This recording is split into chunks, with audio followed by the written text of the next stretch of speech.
Assalamu alaikum wa rahmatullahi wa barakatuh. Alhamdulillahi rabbil alameen.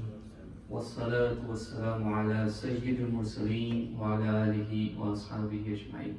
Assalatu wassalamu alayka ya Rasulallah. Assalatu wassalamu alayka ya Habiballah. Wa ala alika wa ashabika ya Nur Allah. Sallallahu ta'ala alayhi wa sallam. Alhamdulillah, I said yesterday that someday we'll talk about waswasas, and then one or two brothers mentioned that I should talk about it soon, inshallah ta'ala. So we talked about shaitan and the wasawis, the whispers of shaitan are famous. The thoughts that we get, the waswasas we get are from shaitan. And I told you before, shaitan is relentless, never stops. Never stops when we are awake, when we are asleep, when we are alive, when we are dying, after we die, even in qabr. That's the last chance, okay? So shaitan is always has his eyes on us, always trying to attack us, always trying to instill those waswasas. And also it's human nature that we keep getting thoughts, okay? Sometimes meaningless thoughts, useless thoughts, baseless thoughts, okay? We always think about the worst. And there is a thing nowadays that people, they think a lot and they think the worst, okay? Something hasn't happened and they think it's going to happen, and all the consequences, they keep thinking about it. And that leads to stress, and then stress slowly leads to signs of depression. However, what should give us comfort and strength is that all our affairs lies in the hands of Allah. Alhamdulillah. And Allah subhanahu wa ta'ala is all powerful. He can take care of all our matters. And also Allah subhanahu wa ta'ala loves us the most. Just like our parents will never think bad about us, Allah subhanahu wa ta'ala is our creator. So He will never decide anything bad for us. Whatever He decrees, what we seem good or bad, is ultimately good for us. So we have to have that faith and that trust in Allah, that tawakkul in Allah subhanahu wa ta'ala, and that will inshallah tabarak wa ta'ala give us support and strength in our everyday lives and matters. Coming back to waswasa, waswasa is haq, it happens, mostly they are from shaitan. And the reason for those waswasas is to take us away from the straight path. So say we have a person who starts praying namaz, okay? And as soon as the person starts namaz, especially when a person is newly starting namaz, they start getting these thoughts. Outside namaz, no thoughts. As soon as you start your namaz, you start getting those thoughts. And sometimes the thoughts are like dirty, disgusting, really, really bad thoughts. Now what happens is, at times, a person then thinks, because that person has only started praying namaz, that, you know what, my mind is just messed up, I am too dirty inside, and that person then leaves namaz. That it's best not to pray because, you know, I'm maybe being disrespectful in namaz. But this is a trick of shaitan. When it tries to give you these thoughts, and so that you stop praying. Again, when you sit down to pray Quran, you start having these thoughts. As soon as you stop praying Quran, no thoughts. Okay? So that is showing us that shaitan is only attacking us when we are trying to do something good. When we are trying to do good deeds. Okay? So what is the solution to this? The solution to the waswasas of shaitan is that you continue to do whatever you are doing. And these waswasas are not just for us. Even the companions, they would go to the Prophet ﷺ and they would say that we get these thoughts and we don't want to think about those things, but they just come. And they are so bad that the companions say that if as a punishment we are thrown from the sky to the earth, it won't be enough. We get such bad thoughts. And the Prophet ﷺ said that is a sign of your Iman. Because you have Iman, Shaitan keeps attacking you. Shaitan doesn't need to go to where there is no Iman, because there is nothing. You know, a thief will go to a place where there is something to steal. Where there is nothing to steal, a poor person's house, thief doesn't go there. So Shaitan is only going to attack us because we have Iman. And our amal counts because of our Iman. So Shaitan is going to try everything to stop us from doing those deeds. So always have that in mind, that when you are in your salah and when you are having these thoughts, just keep praying. Don't even drive them away. You know how we sometimes try to drive those thoughts away, try to literally get rid of them. The scholars say don't even do that, because when you are doing that, Shaitan is still keeping you busy. You're not focusing in your salah, you are focusing in trying to get the thoughts away. Don't even do that. Let them come. Let them come. There will be a point, and this is personal experience and experience of all those who have tried this, that the moment you say, I'm not going to fight it, I'm not going to drive it away, let it come, let Shaitan do his job, and I'm going to do my job, ultimately all those thoughts will disappear. Because they don't really exist, it's just an illusion, isn't it? And as soon as you confront Shaitan, it goes. So don't fight it, don't try to drive it away, just let it be. You keep doing your thing, don't even think about it, don't even focus towards those thoughts, right? Just keep praying. So that's one kind of waswasa, which comes in namaz, when you're praying Quran, when you're trying to do good deeds, you get these waswasas. And the other kind of waswasa is with wudu. Okay? We see people always going to make wudu. Especially when it's a big night, when it's an important day, they feel, oh no, my wudu is broken. And they keep making wudu. There was a time when back in India, when I was new, I would be at the house, you know the house, the pool, the pond where they make wudu? I would be there all the time. Because as soon as you go and start praying namaz, a thought will come, oh no, did I break my wudu? And then you just want to be sure, isn't it? You just want to be on the safe side, so you go and make wudu. So for one namaz, you would make 2 or 3 times wudu, and that would be especially worse if it was, as I said, a big night, or Ramadan, we are there to do something important, and you would be just keeping, make wudu. This again, when we read on it, when we were enlightened by knowledge, we got to know that this is also one of the tricks of Shaitan. To make you feel that you have broken your wudu. It goes to the extent I can't even mention over here. It goes to that extent, like actually blowing at those places to make you feel, making such places wet, just to make you feel that you have broken wudu. So the thing is, you would know when you are feeling that you might break wudu. Sometimes it's just sudden, isn't it? All of a sudden you feel, oh, you break wudu. That is probably a waswasa. So how would you know that? What is waswasa, what is real? So the scholars say, if you keep having these waswasas about wudu, if it's a rare occasion and you felt like that, and you really thought there was a sudden, urge, that's a different thing. But if you keep having it all the time, then the scholars say that you tell yourself that can you take qasam of Allah and say that yes, I have broken wudu. If you have, then you will definitely say, oh yes, it's definite, there is no doubt whatsoever. But if you think, I'm not that certain, I wouldn't take a qasam, don't do wudu. Don't do wudu. Okay? Not even to be on the safe side. Scholars say do not do wudu in these circumstances, because again, Shaitan is winning. You are giving in to Shaitan. Not even to be on the safe side, no.